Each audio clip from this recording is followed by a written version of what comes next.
आज मैं कुंदन कुमार पूना फिर क्लास 10 सीबीएसई की फर्स्ट फ्लाइट की बुक अंग्रेजी की है। उसकी आज मैं एनिमल्स पोएम की चर्चा करूंगा। इसमें आप देखेंगे क्या कि word to word, line to line की मैं चर्चा करूंगा। साथ साथ में एनिमल्स पोएम एक इनके द्वारा लिखित एक कविता है, तो ये वाल्ट व्हिटमैन के द्वारा लिखित कविता है, जो कि अमेरिकन पोएट, अमेरिकन एसेइस्ट और अमेरिकन जर्नलिस्ट थे।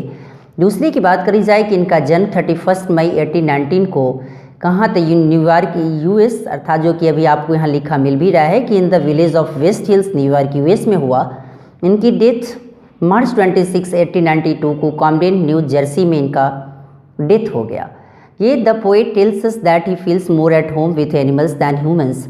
ये पोएट कहते हैं कि अपने बारे में कि मैं सबसे ज़्यादा अनुभव जानवरों के साथ ह्यूमन से ज़्यादा करता हूँ, कि home he finds complicated and falls, क्योंकि जिसे देखे कि वह ढूंढते हैं, जो कि बड़ा कॉम्प्लिकेटेड है और बड़ा फॉल्स भी है। इसके बारे में आप इसमें देखेंगे तो पता चलेगा।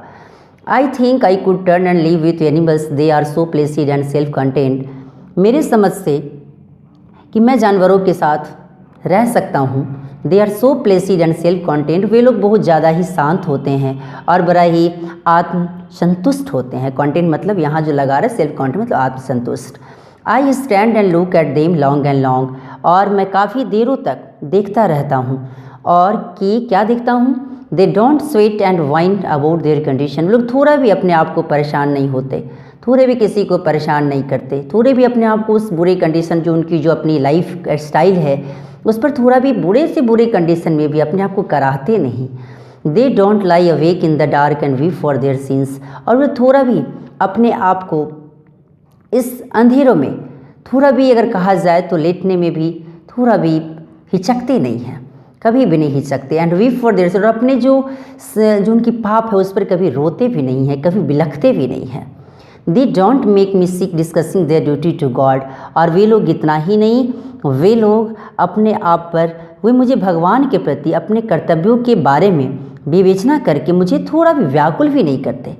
नॉट वन इज डिससेटिस्फाइड, कोई नहीं है जो कि असंतुष्ट है, कोई व्यक्ति है जो कि अपने आप में संतुष्ट नहीं है। सब वो अपने आप में, जो जानवर है सब अपने आप में संतुष्ट है। और नॉट वन इज़ रिवेंटेड विथ, और कोई भी ऐसा नहीं है जो इकट्ठा करने की बीमारी से पागल नहीं है। The mania of owning things, क्योंकि सब अपने अपने में पागल है किस चीज़ों की, तो सबकी अपनी अपनी ज़रूरतों की पूर्ति करने के लिए सब, जो कि वो थोड़ा भी अपने आप में थोड़ा भी पागल नहीं बना पड़ा है, क्योंकि उसे ये टेंशन नहीं है कि मेरे वो सामान कहाँ से आएंगे इंसानों के तरीक़ा से। कभी वो ये नहीं सोचते कि मेरे लाइफ में कभी वो सामान कहाँ से आएंगे। थोड़ी भी पागलपन इसके पास नहीं है, क्योंकि उसके पास सेटिस्फैक्शन है। Not one kneels to another, not to his kind that live thousands of years ago, और कोई भी नहीं है जिसमें से उनमें से कोई भी एक दूसरे के सामने घुटने नहीं टेकता, और न ही वे उसकी अपनी जाति के सामने जो हजारों साल पहले रही है, अर्थात जानवरों का कोई इतिहास भी नहीं है। इस प्रकार की बातें इसमें आप देखेंगे जो कि आपको दिखता हुआ प्रतीत होगा। जैसे कि इसमें आप नील्स मतलब होता है घुटने टेक के बैठ जाना, जब इंसान मजबूरी में बैठ जाता है, जब सन की कंडीशन जब गड़बड़ हो जाती है उस कंडीशन में। Not to his kind that live thousands of years, और उसकी कोई प्रजाति भी नहीं है, नहीं इस प्रकार की कोई वो ये जानवर है जो कि 1000 ईयर्स अगो पहले जो जैसा वे लोगों को मिला था वैसा भी नहीं है जो उससे भी वो कुछ सीख सके। नॉट वन इज़ रिस्पेक्टेबल और unhappy over the whole earth, और कोई भी ऐसा नहीं है कि कोई भी पूरी पृथ्वी का सम्मान भी नहीं करता, ऐसा भी नहीं है। और कोई भी ऐसा नहीं है जो उसके बारे में नाखुश भी नहीं है, ऐसा भी नहीं है। So they show their relations to me and I accept them, और इसलिए वो वाल्ट व्हिटमैन साहब कहते हैं इसलिए वे अपना नाता मुझसे दिखाते हैं और मैं उनको स्वीकार करता हूँ। कौन बोल रहे हैं, तो वाल्ट व्हिटमैन साहब। देम वर्ड किसके लिए आया, एनिमल्स के लिए। They bring me tokens of myself, they evince them plainly in their position, और वे कहते हैं, एविंस मतलब होता है टू शो, दिखाना, क्लियर। एविंस मतलब होता है टू शो, जो दिखाने के लिए ही। अब वे लोग कहते हैं कि वे मुझे मेरी पहचान कराते हैं। दे शो देयर रिलेशंस, वे लोग अपनी पहचान को दिखाते हैं किससे, मुझसे। एंड आई एक्सेप्ट देम, और मैं उसे अपने आप में क्या करते हैं, उसको स्वीकारता भी हूँ। दे bring me tokens of my self, और इतना ही नहीं वे मुझे खुद क्या देते हैं, तो अपनी पहचान दिलाते हैं। टोकन्स मतलब जो कि पहचान होता है, जब कभी आप दुकान पे जाते होंगे तो कोई सामान कुछ सामान खरीदने के लिए जाते हैं तो काउंटर से आपको टोकन मिलता है और वही आप दिखाते तभी उसका स्टाफ आपको सामान देता है, उसी को टोकन्स कहते हैं। They bring me tokens of myself, वे लोग अपनी पहचान वे खुद कराते हैं। और they evince them plainly in their position, और वे लोग अपने आप को ये शो भी कराते हैं कि उन पहचानों को खुद भी अपने पास रखते हैं। और अर्थात आदमी का जानवर में गहरा नाता है। नहीं, them plainly in their position, लोग अपनी जो उनकी पोजीशन है, जिनका अधिकार है, वे खुद अपने में ही रखते हैं। I wonder where they get those tokens, अब कहते क्या कि मैं हैरान हो जाता हूँ। वंडर मतलब बड़ा हैरान हो जाना।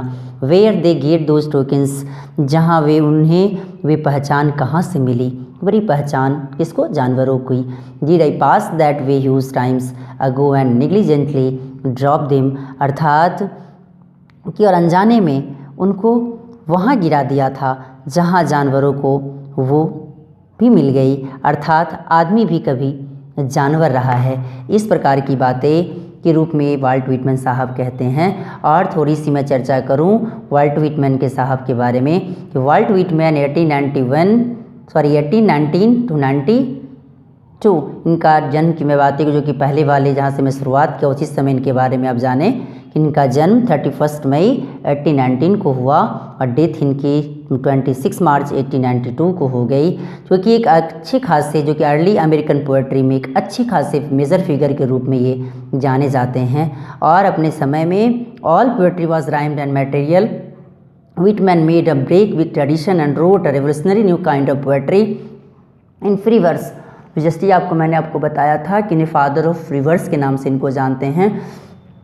फादर ऑफ फ्री वर्स का मतलब क्या होता है कि उसे एक भी राइम आपको नहीं मिलेगा, उसी को हम फ्री वर्स के नाम से जिसको हम कहते हैं अनराइमिंग।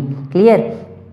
दूसरे में क्या देखते हैं आप कि जो कि अपनी एज में जो सारी की सारी पोएट्री उन्होंने कैसे रूपों में लिखा, राइम्ड और मेट्रिकल, जो कि मेट्रिकल जो मीटर होता है, जो कि आपको मैंने इसमें बना के डाला भी है, और जो आपका लिटरेरी डिवाइस है उसमें भी, जिसमें व्हिटमैन अपने आप में एक अच्छे खासे ट्रेडिशन को तोड़ा भी और अपने आप में एक रिवोल्यूशनरी पोएम के रूप में ज़्यादा से ज़्यादा उन्होंने अपनी कविता लिखी, जो कि वो किस में लिखी, तो सारी की फ्री वर्स में लिखा। He was a nonconformist in all respects, और वो क्या थी, वो परंपरा विरोधी थे। सबके जो व्यक्ति जो उनका रिस्पेक्ट करने की बात करा तो एक अपने आप में परंपरा विरोधी भी थे। नॉन कॉन्फॉर्मिस्ट मतलब होता है परंपरा विरोधी, जो परंपरा को नहीं मानते थे। Including his social life, even क्या कि वे लोग अपने सोशल लाइफ को भी उन्होंने अपनी लाइफ में नहीं माना, अर्थात क्या कि जो उन्हें अपने आप में अच्छा लगता था वही काम करते थे। स्वाभाविक सी बात है, तभी तो कोई व्यक्ति बड़ा बनता है, क्योंकि जो खुद अपना रास्ता खुद बनाता है। ये वीडियो आपको कैसा लगा इसके बारे में लाइक, सब्सक्राइब एंड कमेंट करना ना भूलें और इसे शेयर भी करें। Thanks a lot.